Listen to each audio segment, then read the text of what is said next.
김건희 여사는 전생에 양파였습니까?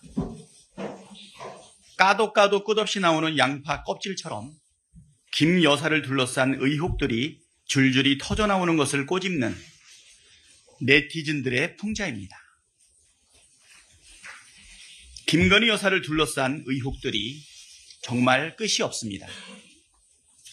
체코 언론은 자국을 방문한 한국 대통령 부인의 주가 조작과 탈세, 논문 표절 의혹을 다루면서 김 여사를 사기꾼에 비유하기까지 했습니다. 정말 나라 망신도 이런 망신이 없습니다. 매번 순방 때마다 이런 일이 벌어지다 보니 부끄러워하는 것도 지칩니다. 외국 언론의 직격에도 불구하고 국민 분노가 들끓음에도 불구하고 윤석열 대통령과 김건희 여사는 여전히 사과 한마디 없습니다. 국민을 이렇게까지 무시하는 오만한 권력은 민주화 이후 처음 아닙니까? 어제는 김건희 여사가 도이치모터스 주가 조작 공범인 이종호 전 블랙펄 인베스트먼트 대표와 검찰 수사가 본격화되던 2020년 9월부터 10월 사이 40여 차례나 연락을 주고받은 사실이 드러났습니다. 김건희 여사의 공천 개입 의혹을 둘러싼 폭로도 계속되고 있습니다. 어젯밤엔 지난 총선 당시 경기도 용인시 갑에 국민의힘 후보로 출마한 전직 대통령실 비서관 김대남 씨의 통화 내역도 공개됐습니다.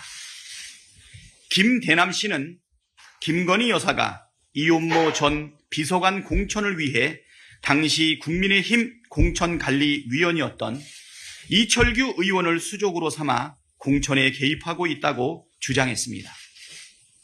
김영선 전 의원의 컷오프 사실을 김건희 여사가 전화해서 알려줬다고 말하는 명태균 씨와의 통화 내용도 공개됐습니다. 김영선 전 국민의힘 의원이 명태균 씨에게 22년 보궐선거 당시 당선 직후 6,300만 원을 건넸다는 보도도 나왔습니다. 이미 이 사건이 성관이 고발로 검찰 손에 들어간 지 몇 달이 지났지만 검찰은 지금까지도 수사 결과를 내놓고 있지 않습니다.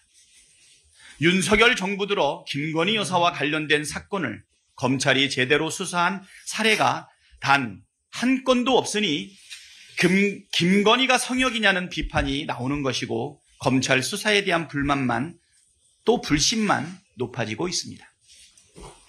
도이치모터스와 삼부토건 주가 조작 의혹, 코바나 컨텐츠 뇌물 협찬 의혹, 명품백 수수, 세간 마약 사건 구명 로비 의혹, 순직 해병 수사 외압 의혹에 이어 하루가 멀다 하고 새 뉴스가 올라오는 공천 개입 의혹까지 도대체 김건희 게이트의 끝은 어디입니까? 선출되지 않은 권력의 무법행위가 대한민국의 헌정 질서를 어지럽히고 공정과 상식을 송두리째 파괴하고 있습니다. 해결책은 명약 관하합니다. 윤석열 대통령이 김건희 특검법을 즉각 수용하면 됩니다. 특검을 자초한 것은 검찰과 대통령 그리고 김건희 여사 본인입니다.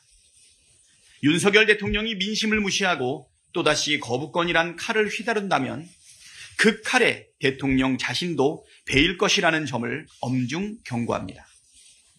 특검을 거부하는 자가 범인이고 죄를 지었으니 특검을 거부하는 것이라는 말을 온 국민이 똑똑히 기억하고 있습니다. 네, 최순실도 울고 갈 국정농단 의혹이 김건희 여사로부터 나오고 있습니다. 주가 조작 의혹, 뇌물성 협찬 의혹, 명품백 수수, 이런 의혹들이 제기됐고 검찰의 수사가 무마되는 과정들을 전 국민이 지켜봤습니다. 이제는 공천 개입 의혹까지 등장했습니다. 최순실 국정농단의 양과 질을 훌쩍 뛰어넘고 있습니다. 특히 정치 브로커들이 아른거리고 있다는 것이 더 위험해 보입니다. 공적 시스템이 붕괴되고 있다는 증거가 될 것입니다. 여러 정치 브로커들이 현재 거론되고 있지만 그중에서 이종호 씨에 대해서 잠시 말씀드려보겠습니다. 이종호 씨는 김건희 여사를 통해서 인사청탁을 했다는 의혹이 강하게 제기되고 있습니다. 거기에 대해서 이종호 씨는 부인하고 있지만 이종호 씨와 김건희 여사와의 끈끈한 관계를 유추할 수 있는 대목도 나오고 있습니다. 이종호 씨는 임성근 사단장이 사표를 내지 않게 하겠다라고 했고 실제 사표를 내지 않았던 점, 그리고 최근에는 처벌도 받지 않게 되는 수사 결과까지 나오게 되는 이 흐름의 핵심 인물이었습니다. 그리고 조병로 경무관에 대해서는 마약 밀수 사건에서 조병로 경무관에 대해서는 징계 절차를 거치다가 불문 처분 결정이 됐습니다. 여기에서도 이종호 씨가 중요한 역할을 했을 것이라는 게 핵심 의혹입니다. 보도에 따르면 2020년 9월 무렵 일주일 사이에 김건희 여사와 이종호 씨는 약 36차례의 통화나 문자를 주고받을 정도로 매우 가까운 사이라는 것이 확인되고 있습니다. 당시는 주가 조작 사건 수사가 본격화되기 시작할 무렵이었는데 공범들 사이에 사건 수사를 어떻게 대응할 것인가 라는 것을 대책을 논의하는 통화이지 않았을까로 추정이 됩니다. 그런 끈끈한 관계를 이어가면서 이제는 국정농단의 주요 브로커, 정치 브로커 관계를 유지하고 있는 것이 아닐까 매우 강력한 의심이 들고 있는 상황입니다. 한편 공천 개입 의혹에 대해서 잠시 또 말씀드려 보겠습니다. 명태균 씨 의혹이 제기됐을 때 그 의혹 자체도 충격적이었지만 그래도 명태균 의혹 하나로 끝나지 않았을까라는 의심을 하고는 있었습니다. 역시 빙산의 일각인 것 같습니다.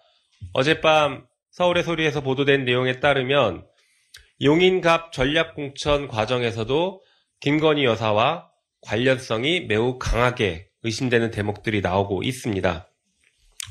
실제 용인갑에 출마하려던 김모 행정관은 출마가 무산됐고 그 이후에 공공기관의 임원으로 임명됐습니다.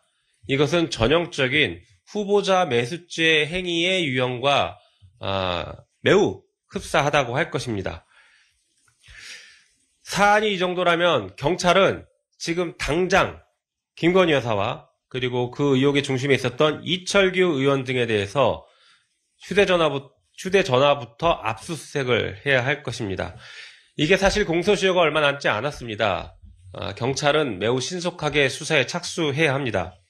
한편 김건희 특검법에는 이런 의혹에 대해서 수사를 할 수 있도록 범죄 수사 조항을 다 넣어두었습니다. 그런데 대통령이 만약 이번에도 거부권을 행사한다라고 하면 이것은 단순히 대통령의 거부권 행사를 넘어서서 범인을 도피시키거나 은닉하는 범죄에 해당할 수 있다는 것을 분명하게 경고합니다. 한편 말씀드린 것처럼 공소시효가 얼마 남지 않았을 수 있기 때문에 대통령실에서 시간 끌기 꼼수를 사용해서 제2요구와 제2요구 이후에 국회에서 제2결 표결이 거쳐지는 과정에서 혹시나 공소시효가 도과될 수 있는 그런 것들을 염두에 두고 꼼수를 쓰고 있다라고 하면 이것은 명백하게 헌법 위반이고 경우에 따라서는 범죄가 성립될 수 있다는 것을 분명하게 경고합니다.